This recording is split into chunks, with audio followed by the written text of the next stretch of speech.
Hola a todos, bienvenidos a Filosofía de Película, yo soy Oscar. En el cine hay personajes clichés, los vemos aparecer una y otra vez en distintas películas con distintos nombres, representados por distintos actores, y finalmente alguien se da cuenta que todos esos personajes son básicamente el mismo y le pone un nombre. Algunos de estos nombres terminan trascendiéndose, haciéndose populares cuando aparecen en discusiones, por ejemplo, en discusiones políticas, como el Strong Female Character. Pero la mayoría son desconocidos, salvo en la jerga de los críticos. Y me pareció buena idea hacer un repaso de 7 personajes clichés que elegí con un criterio estético, pero con un criterio estético inverso. Son personajes que aborrezco. Así que 7 cosas que no quiero volver a ver en mi vida en una película, y si ustedes son escritores o quieren serlo, evítenlos como la peste. El negro mágico es un cliché sobre todo del cine de terror. Es un personaje secundario que aparece para explicarle a los protagonistas y de paso al público los elementos sobrenaturales de la ficción que los protagonistas no parecen entender cómo funcionan. Tampoco se explica cómo es que lo sabe él y por qué parece estar familiarizado con eso. Eso sí, es negro. El negro mágico ha desaparecido en el cine de los últimos años, pero desapareció por la razón equivocada. Se criticó que el negro mágico era un estereotipo racista. Y sí, lo es, pero lo principal no es eso, lo principal es que apesta. La Maniac Pixie Girl Dream es un cliché sobre todo de película romántica. Según el crítico que inventó el término, es un carácter femenino efervescente cuya única misión es hacer que un hombre joven introvertido abrace la vida y sus infinitos misterios y aventuras. Rasgos típicos de la Maniac Pixie Girl Dream son: 1. Es infantil, impulsiva e inmadura. 2. No cambia durante la película, su personaje no tiene desarrollo. 3. No tiene backstory, o sea, no tiene historia de origen, no tiene pasado. Es simplemente lo que es un personaje eterno. No solo no cambia durante la película, sino que no tiene historia de origen. 4. No tiene deseos ni motivaciones propias, su único interés es hacer que este hombre joven, introvertido y melancólico empiece a abrazar la vida, sus infinitas aventuras y misterios, etc.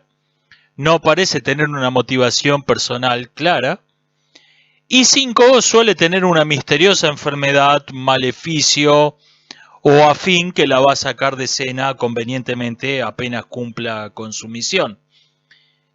Nota extra para escritoras mujeres: en versión lésbica o con los sexos invertidos, sigue apestando.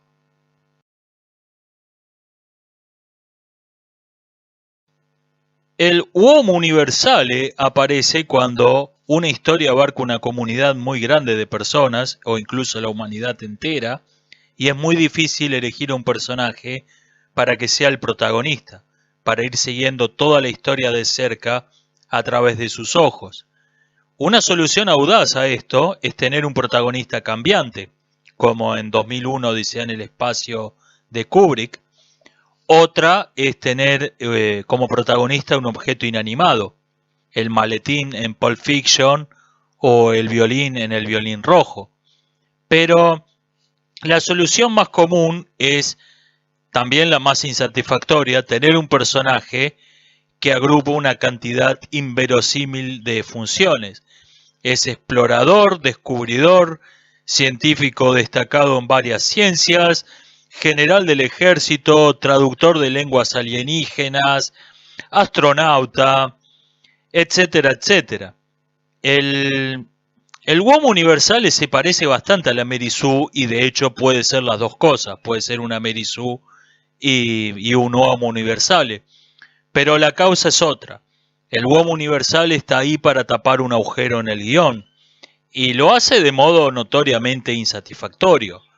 Un crítico decía, hablando de Contacto, que de hecho tenía más sentido, si vamos a elegir una persona para que represente a la humanidad, tenía más sentido enviar de hecho a Jodie Foster que a la doctora Arroway.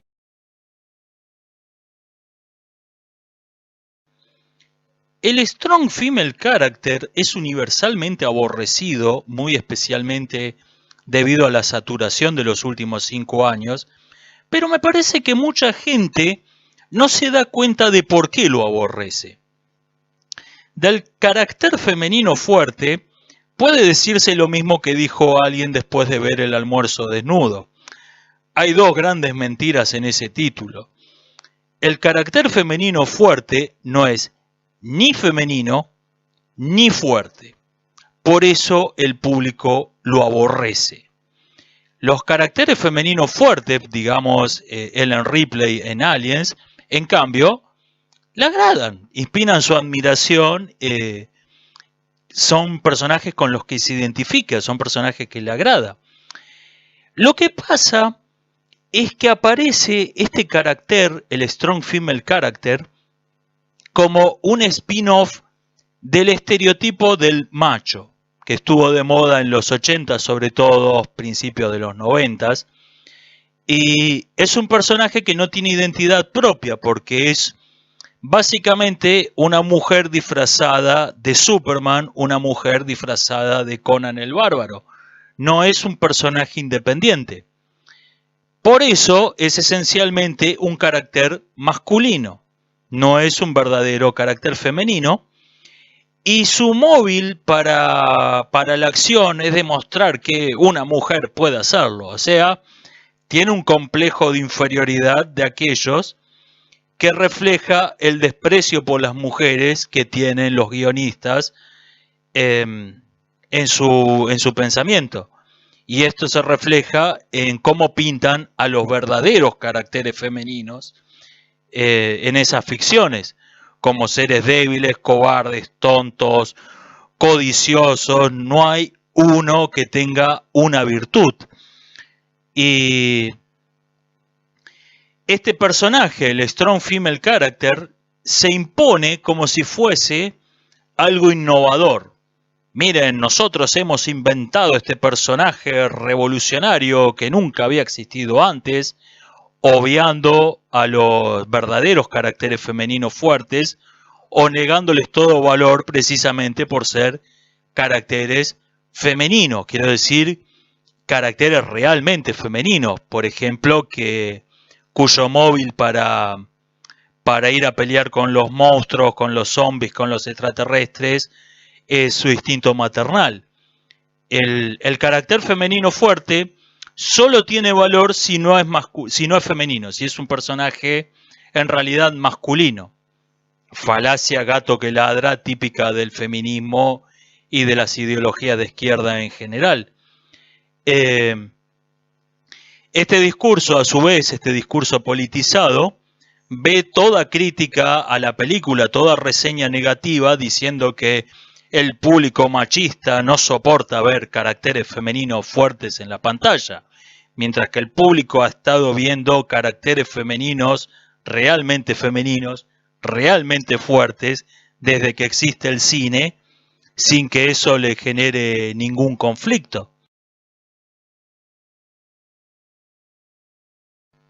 Decía el director de Los Últimos Jedi, todo el asunto de revisitar Star Wars es tener un elenco con mayor diversidad y ver el rol de las mujeres. Tú sabes, en las viejas películas las mujeres son princesas, nunca van al campo de batalla con un arma, no luchan por su libertad ni son la estrella de la película. Esto es lo más irritante del strong female character, su pretensión de originalidad. La CEO de Lucasfilm, por su parte, decía que esperaba que el personaje de Rey influyera en el lenguaje popular, no en el sentido en que lo hizo realmente, sino significando, Rey, una mujer que es la primera en hacer algo. Y se implicaba con esto que nunca había habido en el universo de Star Wars Jedi mujeres, que Rey era la primera, y de hecho la única razón de ser de esa película era mostrar que podía haber una Jedi mujer, y nunca había habido Jedi mujeres en el universo de Star Wars, lo cual hasta el fan más circunstancial como yo sabe que no es verdad. Y algunos llevan más lejos esto. Ante cada nuevo strong female character que satura el cine de los últimos años, aparece este discurso de miren, hay una mujer en el rol protagónico, mientras que nunca antes había habido una historia del género acción-aventura protagonizada por una mujer o que tuviera una mujer en un rol relevante. Nosotros hemos inventado el concepto mismo de heroína. Esto no existía y es algo que ha tomado por sorpresa a nuestra sociedad. De hecho, la gente que dice que nuestra película peste, no es porque la película apesta, desde luego que no. Lo que pasa es que están preocupados porque esta revolución causada por el strong female character se vaya a extender vaya a socavar los cimientos de su cultura machista, etcétera, etcétera, y bla, bla, bla. Esta pretensión de originalidad creo que es lo más aborrecible de un personaje que ya de por sí es aborrecible, el strong female character. Piratas. Por piratas no me refiero en general a bandoleros que operan en alta mar, me refiero específicamente a los piratas que interceptan al príncipe Hamlet en su viaje a Inglaterra y lo mandan de vuelta a Dinamarca. Otro nombre para esto es dispositivo o dispositivo antiagujero de guión. Los piratas aparecen cuando se advierte un agujero del guión y se lo advierte a tiempo, no viendo la película en la sala de cine. Y se soluciona, pero de un modo muy insatisfactorio, que se nota que es un parche, un remiendo para evitar el agujero en el guión. Por ejemplo, en Déjame entrar, que por cierto es una de mis películas favoritas, cuando Ellie entra en el hospital, se oye la voz de un hombre que le dice, adelante, pasa, una voz en off y una puerta que se abre. Esa voz se añadió en postproducción cuando se dieron cuenta que esa escena violaba la premisa fundamental de esa película. Un vampiro no puede entrar en un edificio si no lo invitan.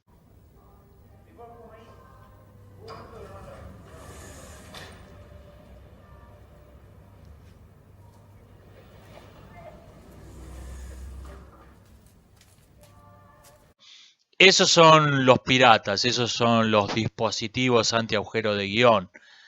Y conviene evitarlos. En el siglo XVII, meter unos piratas en escenas había vuelto proverbial, había reemplazado al clásico Deus Ex Machina, y hasta que Hamlet se volvió un clásico y ahí se volvió tabú criticar ninguno de sus defectos.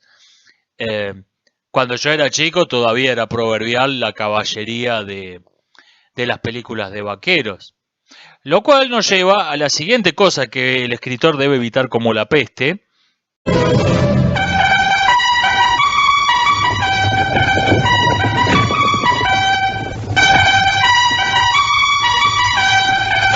¡Desplegado! ¡Desplegado!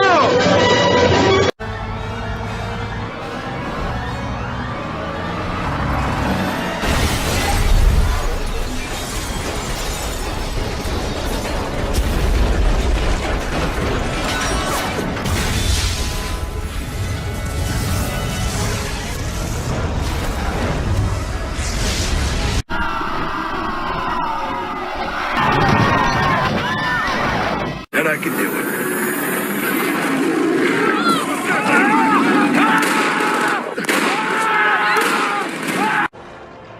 Theoden King stands alone.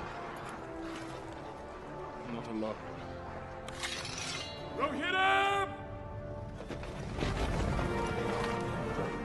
La caballería. La caballería aparece cabalgando al rescate, pero no cabalgando al rescate de los personajes, cabalgando al rescate del escritor, que metió a los personajes en una situación donde no sabe cómo sacarlos. La caballería es una solución al conflicto, pero una solución externa, una solución que viene de afuera y corta con el curso normal de la trama. Eso es signo inconfundible de mala escritura. Creo que ya se ha hablado lo suficientemente mal de las Mary Sues, así que vamos a obviarlas en este video. De lo que quiero hablar es de un personaje que a primera vista no parece una Mary Sue, porque es un personaje que tiene defectos, e incluso defectos importantes, pero sí lo es. Yo lo llamo mi yo salvaje. ¿Qué es esto? Bien, por ejemplo, en Vicky Cristina Barcelona de Woody Allen, vemos que Cristina hace lo que Vicky piensa. Hay una mujer que vive el estilo de vida con el que la otra fantasea. O sea, Cristina es un recurso del autor para indicarnos que la aparente sobriedad, la aparente sensatez de Vicky es solo eso, solo apariencia. Es una máscara. Ahora bien, como una actriz es de por sí una persona que usa una máscara, que está representando un papel, esto es muy difícil de expresar en un solo personaje, así que añadieron otro. Esto es buena escritura. Mi yo salvaje aparece cuando el personaje que vive lo que otro fantasea no representa la fantasía de otro personaje, sino la del escritor. Es algo así como su avatar de Second Life. Y el mejor ejemplo que se me ocurre de esto es el estudiante Roberto en Il Sorpaso. Consejo para escritores: créense un avatar o varios en Second Life, escriban fanfiction porno con un seudónimo y después de que se dieron el gusto, siéntense a escribir el guión de la película. No usen el guión para eso.